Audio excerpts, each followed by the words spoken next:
السلام عليكم ورحمة الله وبركاته. النهاردة هنعمل مع بعض أم علي بطريقة سهلة وبسيطة. عملتها معاكم قبل كده بالعبوات العبوات الجاهزة اللي هي بتاعت حلو الشام. هنعملها النهاردة برقائق الملفي بطريقة سهلة جدا. ده كيلو لبن وده نص كيلو ملفي، وموجود متوفر في كل حتة، والسكر حسب الرغبة. هنمسك بقى كده الملفي نكسره، كسريه بقى حسب ما انت ما عايزه. لو حسبنا يا جماعه التكلفه هتلاقوها يعني مش زي ما بنجيبها طبعا من بره.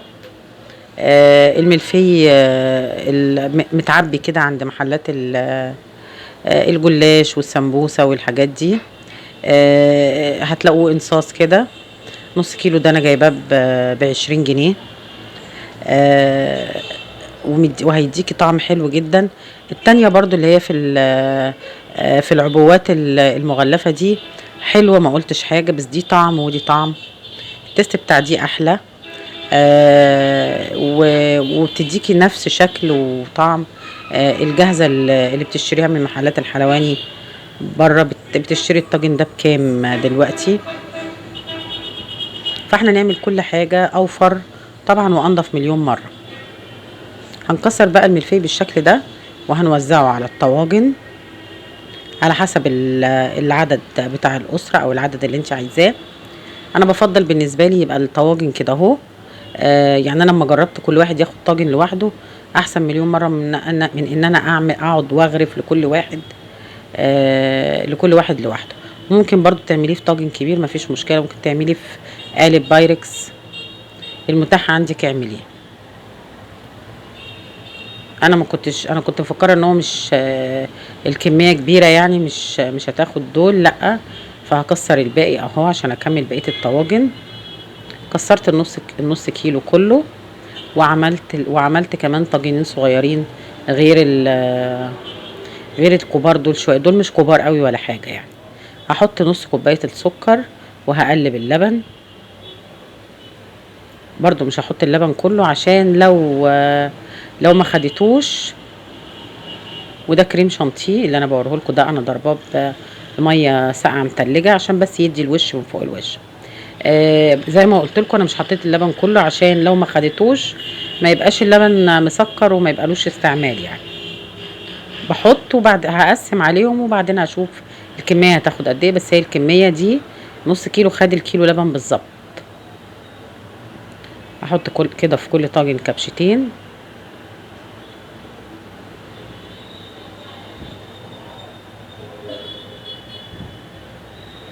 وبعدين بقى هكمل من اللبن التاني. يعني حاولي ما تخليهاش يعني مسكره قوي عشان ما تبقاش السكر بتاعها كتير. يعني خلي السكر مظبوط. انا تقريبا خدت معايا نص كوبايه السكر وحبه كده وخلاص.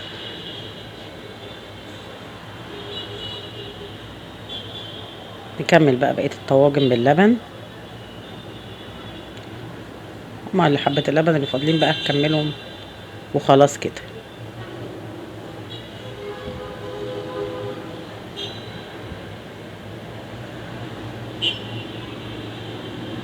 وعلى الوش بقى هنحط الكريم شانتيه. في الاثناء دي هنكون مولعين الفرن من فوق ومن تحت. لو مش متاح عندك الفرن ان هما الاتنين يتفتحوا مع بعض، افتحي شويه من تحت وبعد كده تفتحي الشوايه عشان ياخد لون. يعني تفتحي من تحت في حدود 10 دقايق. 10 دقايق مش هيزيد عن كده. والوش بقى خلي بالك عشان بيتعمل بسرعه عشان الكريم شانتيه. يعني بالظبط هياخد 5 دقايق برضو من فوق. انا بالنسبه لي بقى هفتح الفرن فوق وتحت عشان كله يخلص مع بعضه. بالظبط قعدت 10 دقايق في الفرن وطلعت بالشكل اللي هوريهولكوا ده. جميل جدا، طعمها حلو جدا وكمان شكلها حلو. هساوي بقى كده الطواجن. لو في حاجه خارجه على الطاجن من بره، لبن ممطور او حاجه، ننضفه عشان لما يدخل جوه الفرن ما يتحرقش ويبقى صعب في التنظيف. اظبط كده الدنيا. والكريم شانتيه بقى هاخده ولا كيس ولا اي حاجه، كده بمعلقه هقسم بقى، احط كل حته، كل قطعه على طاجن كده، ومش لازم اسويها اصلا لان هي هتسيح جوه الفرن والدنيا هتتظبط، فما يهمكيش بقى ان انتي تظبطي الشكل، لا هي حته كده وخلاص، حته هتحطيها وبس.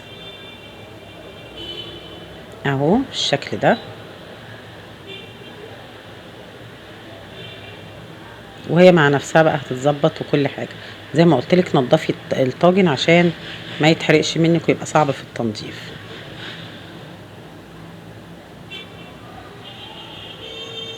بس كده بالشكل ده، وادخلهم بقى الفرن زي ما قلنا، الفرن يكون سخن، مش هتكمل جوه 10 دقايق لو الفرن شغال من فوق ومن تحت. وبرضو ما تمليش الطاجن قوي عشان اللبن لما يفور ما يبهدلكيش الدنيا، يعني خلي الطاجن يكون فيه حبة كده. انا هحطهم في الصاج بتاع الفرن بحيث ان هما لو فاروا يفوروا جواه، بس هما الحمد لله ما فاروش ولا حاجة. بعد ما خرجوا بقى حطيت على الوش شوية مكسرات، ما حطيتش المكسرات من جوه عشان عندي في ناس ما بتاكلش مكسرات، فسيبته بقى، فسيبته، ما اضطريت ان انا احطه على الوش بس. ده شكلها لما خرجت، شكلها جميل وطعمها اجمل وريحتها كانت بصراحة تحفة.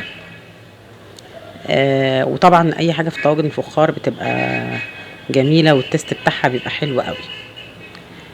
زي ما قلت لكم جربوا طواجن ام علي بطريقتي، ولو عجبتكم الحلقة ما تنسونيش في اللايك والشير والسبسكرايب.